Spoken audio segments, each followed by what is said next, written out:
And Price talking Tennessee football, recruiting, a little bit of baseball, a little bit of everything as we do Tuesdays at 8:20. Good morning, Austin. How we?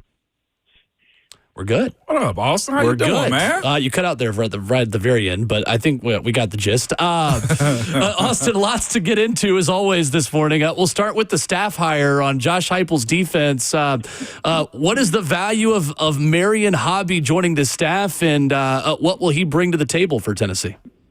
They really upgraded their whole quality control group this offseason with some veteran coaches. And you look at what Marion Hobby brings. He brings experience. Has coached in the NFL at a number of different stops. Obviously, brings a love for Tennessee, having played here and, was a part of the strength and conditioning staff in '98 before he went with David Cutcliffe to Ole Miss as the D-line coach. And that's really when he got into position coaching. But, he helped build that dynasty at Clemson, won a national title in 2016, then has been in the NFL ever since. So you're getting experience. You're getting a guy who loves Tennessee. You're getting another set of eyes for Rodney Garner and Coach Chop and the defensive side of the ball. What they've done on this staff, adding Coach Bonamago with special teams, a veteran guy who's been in the league, who's been a head coach, getting Seth Luttrell on offense, getting multiple defensive coaches that have, NFL ties. I think all that helps the overall staff because you have some veteran coaches who just know ball, who've coached ball for a long time and have done it at the highest levels. And I think that helps out what on the whole is they're still a fairly young coaching staff, especially on the offensive side of the ball. So, I love what they've done this offseason by adding some of these coaches, and Marion Hobby is the latest. Also, we talked last week with Brent on Friday specifically about some of those young defensive linemen. And Ethan Utley, a guy that is clearly gaining a lot of praise from this staff. Isaiah Campbell, another guy who may be in a position to play early. How pleased do you think this staff is with the growth of some of these young defensive linemen who aren't household names, who are going to have to step in for a lot of those veterans who won't be on this defense next season? Yeah, I think that they're extremely pleased with Ethan Utley, with Isaiah Campbell. They've not seen Marion Dye yet. He missed most of spring, but he'll kind of be chomping at the bit to get going once Tennessee gets to fall camp. But they have to push some of those guys because, they don't have the depth of veteran players at a lot of positions, defensive line being one of them. So they have to push Ethan Utley to the field and to see what he's got. Just like they have to push Jordan Ross to the field, Caleb Herring to the field, on offense, Mike Matthews to the field, and Braylon Staley, and so on and so forth. So these defensive linemen are going to get a chance. Now, the good thing is they have Jackson Moy in front of them. They have Bryson Eason and Dominic Bailey and some of these veteran defensive linemen that will be able to stagger their kind of emergence into the defense. And so it's not put all on them. And I think that's a big thing. They can kind of get playing time, dabble, and see how they do, but it's not, hey, you're the guy. It's not as simple as, just throwing someone in the deep end. They get to get in the pool in the shallow end as a backup, as a reserve who's going to get a handful of snaps a game and really kind of hone their craft that way and do it with not a ton of expectations on them right out of the gate. Austin Price of VolQuest's on 3 with us this morning talking look, Vols. Austin, it seems to me that this year's heartbeat of the defensive line is probably going to be Jackson Moy. Veteran guys, been around, changing his body, man. What's the expectation for him in the role that he's going to have to play with some of these younger guys and new additions along that defensive line? Yeah, he looks fantastic.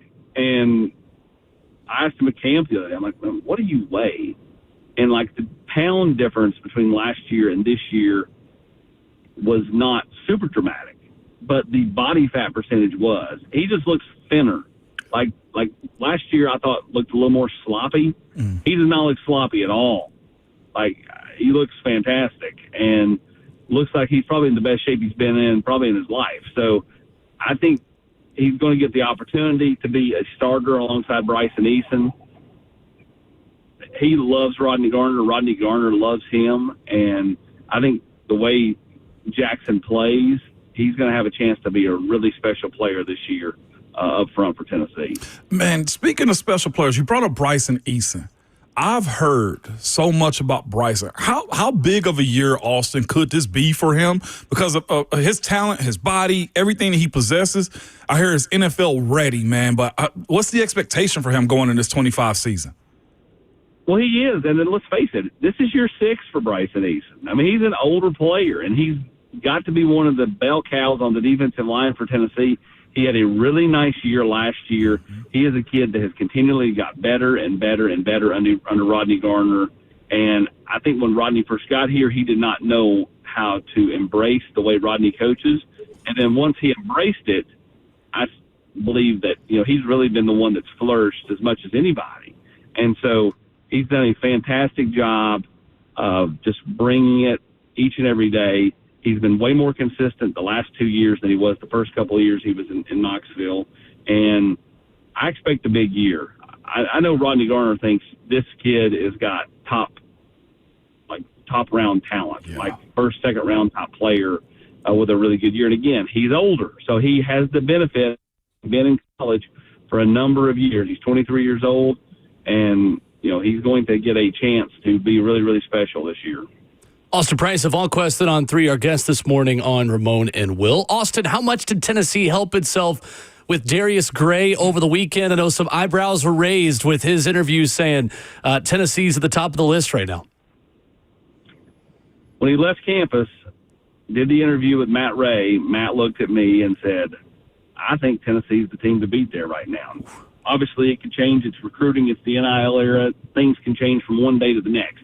But Tennessee did a fantastic job with him this past weekend. They've been kind of chipping away at Darius Gray. LSU was the perceived team to beat, and they're going to get another shot to knock it out of the park with him on an OB coming up. But Tennessee has done a tremendous job showing the culture, showing the coaching staff and the relationships that they have with their players, and that's resonated with not only Darius Gray, but Darius Gray's family. And that's a big reason why Tennessee's got a real shot to land him. So tremendous weekend for them. Going to have to keep the momentum, and we'll see how quickly he does something as far as the decision. But he and David Sanders are kind of kindred spirits in terms of personality. Sanders hosted Darius Gray this past weekend, and I think that was the perfect person to host him. Austin, we've talked a lot about Joel Wyatt as the local product from down the road in Bell Buckle from the Webb School, number 58 player in the On3 industry ranking. For people that aren't as familiar with him as an athlete and a guy that could play a lot of different positions, where does Tennessee see him if they are able to get his services, and what was kind of the takeaway from him this weekend being in Knoxville as well on campus? Tennessee's recruiting him primarily as an edge.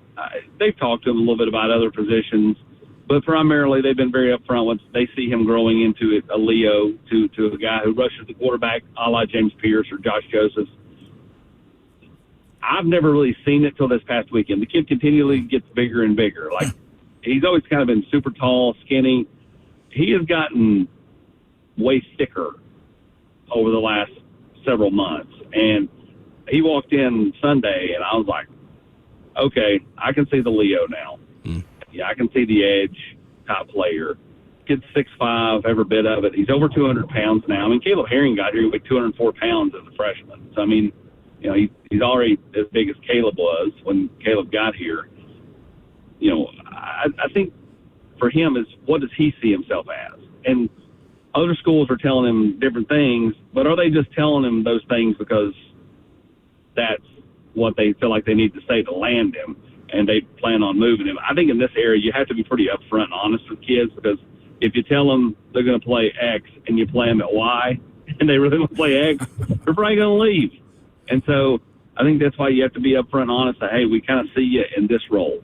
Like, as long as your body keeps going the way it's going, it's like a 230-pound defensive, like a Leo right now or an edge player right now in high school, probably is going to grow into a defensive end once he gets into a college weight room, a college nutrition program.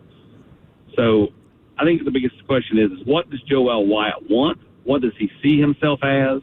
He kind of shies away from those questions, doesn't want to lock himself in on safety, doesn't want to lock himself in on Leo. And so I don't know what he sees and what he wants. I think that'll determine where he goes over the next few weeks. Well, Austin, to me, from the way you describe him, and I've seen him run track doing the state track meet a couple weeks ago, it almost seems like this is Tennessee's Nick Harbor. I know he's not that fast. He's not like world-class 100-meter speed, but the guy can move, and it feels like, Austin, a similar conversation a few weeks ago in South Carolina, and, everybody was recruiting Nick Harbor out of D.C., and, like, this guy could play 5 or 6 different positions. They put him in at wide receiver. Is that a fair comparison a little bit between those two guys?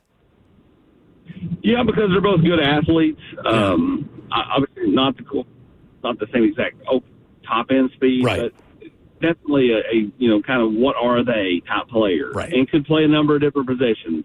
I probably don't see him as a receiver. I think he probably is a defensive guy at minimum. Whether he's a safety or a Leo, I think that's to be determined. But I think the biggest question is, again, what does he want? Right. What does he see himself as? Because if he doesn't see himself as a Leo, and you're recruiting him as a Leo, he's probably not coming, right? I think there's a lot of twists and turns left in the recruitment of Joel Wyatt over the next few weeks, and I think these next 2 visits, one to Vanderbilt and the other to Georgia, will determine kind of what he does. Austin, when you look at this house settlement that came out last week with the revenue sharing, I have to ask you, man, who won this initial ruling? The fans, the players, or the schools when you look at what this means moving forward? I think it depends. I think the players continue to win because they're getting money now.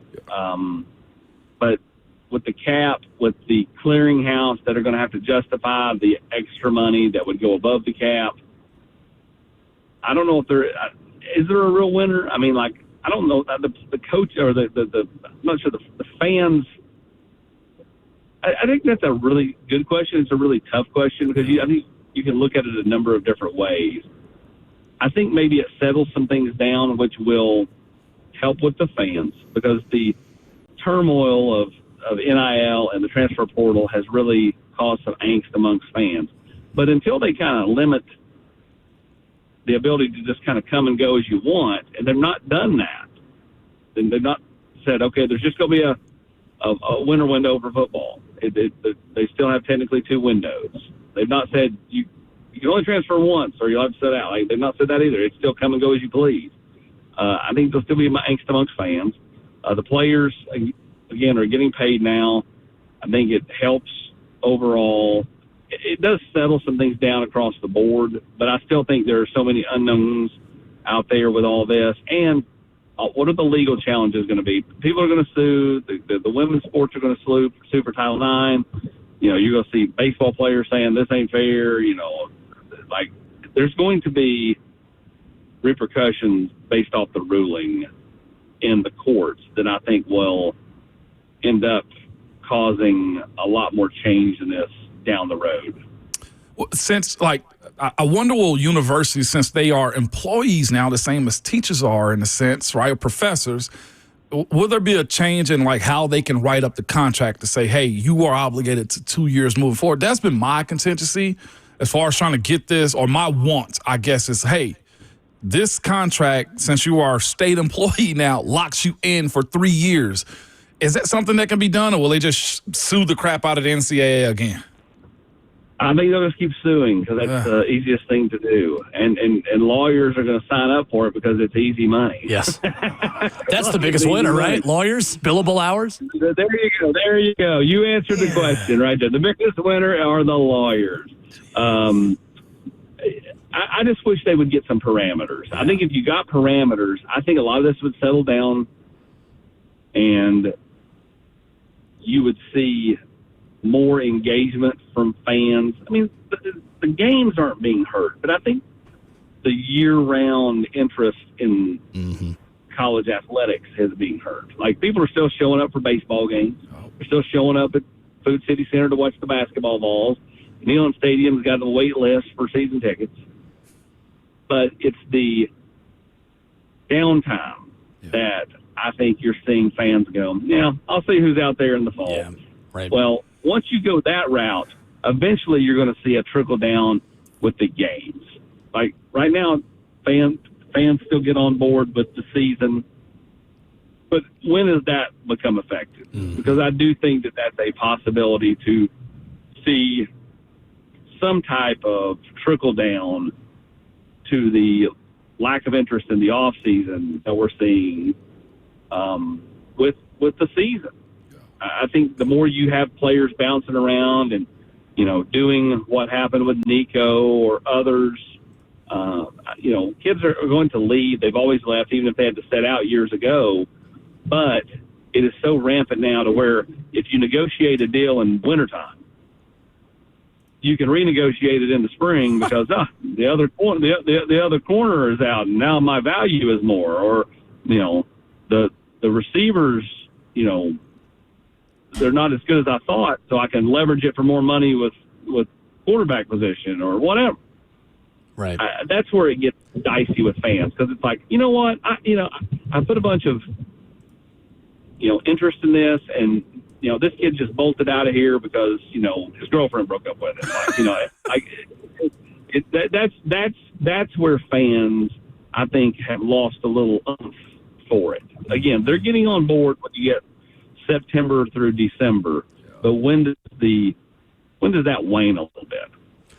Austin, on the way out for you on the baseball front for Tony Vitello in Tennessee, how much does the House settlement impact Tony Vitello's ability to put together an elite roster when maybe you have schools like Vanderbilt that are going to have more of their big piece of the pie for baseball maybe than what Tennessee will be able to afford to do? And are there any big-time names you feel like are starting to emerge in the transfer portal? I know the Virginia guy on campus.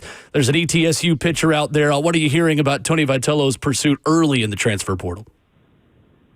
I don't think Tony will be slowed down by the House settlement. Obviously, baseball will have a cap. They can go above the cap if they can justify it. I'm sure there's going to be – I think it'll be easier to justify deals in baseball. Right. Where kids may get 30 or 40 grand versus, several $100,000 for an NIL deal with the other sports. So I think it's easier to do that probably because there'll be less money involved in baseball than there will be football and just overall. So I don't think he will be slowed down. He's obviously hitting the ground running after the season ended Sunday in Fayetteville. And you're right, Brady Frederick, former Bearden pitcher, sinker baller, SoCon pitcher of the year at ETSU. He's got one of those different type A.J. Causey type deliveries, and he's in town today. And so we hope to catch up with him. I know Vanderbilt's also recruiting him a little bit, and the kid grew up a Tennessee fan. Grew up loving the orange. So the chance to come back to Rocky Top, I think, will be something that is very appealing to him. And Tennessee's got a lot of needs. They got to find, I think, catching help. He's got to find hitters. They got to find pitchers. They're going to have a lot of change, much like last year. There's a lot of change to the roster. I think baseball, of all sports, though, you'll see more change than any of the others because there's so many kids that come in and either get drafted and don't make it or, get booted after fall ball, so on and so forth. So I think that's the one real sport where you'll be like, okay, tell me who's on the roster in January. We'll start figuring out who these kids are when the season starts in February and go from there. Makes sense. Good stuff. As always, with our good friend Austin Price of VolQuest's on 3, joining us Tuesdays at 8:20 here on the show. Thank you, Austin. Appreciate you. Ross. Appreciate you guys. Thanks. Yes, sir. Austin Price with us here this morning, diving into the details on a number of fronts and interesting stuff there in the baseball front. I know that ETSU pitcher, a no-contact tag. So doesn't always mean you're just going to one school. It just means, hey, we'll reach out to you. We'll reach out to you. Yeah. I don't want to complicate my process. That's probably the way I'd do it. Sounds like your phone starts to blow up a little bit if you're a good player in the portal. Heck, I don't know what it's like to be that athletic, so it's hard for me to put myself in those shoes. But